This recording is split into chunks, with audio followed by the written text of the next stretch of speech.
कस्तो लागिरहेछ साबुन पाएर? साबुन बाटेन त मलाई त अलि नराम्रो फिल भइरहेछ। बडी वास दिए नि हुन्थ्यो, ह्यान्ड वास दिए नि हुन्थ्यो। अर्को वर्ष आउने भाइ बहिनीले के भन्न चाहन्छ? साबुन पाउनलाई आउनुपर्छ? अर्को वर्ष भाइ बहिनी आउनेलाई भन्न यही चाहन्छु कि साबुन चाहिने भएर यो निसी न्युन एकाडेमी आउनुहोस् है। हरेक महिना साबुन दिन्छ, साबुन किन्नै पर्दैन, 110 रुपियाँ सेभिङ हुन्छ महिनाको।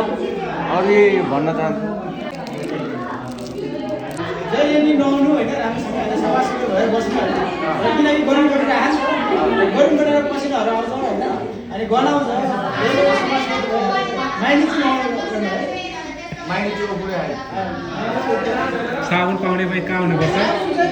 पाउनलाई कहाँ आउनुपर्छ कि निस्किनु एकाडेमीमा आउनु साबुन गर्नु हरेक महिना हरेक महिनामा एउटा बढेर हुन्छ। त्यही भएर हामीलाई पनि केही राहत भइरहेछ। हामी स्टुडेन्ट लाइफमा महिनाको राहत चाहिँ भइरहेछ हामीलाई।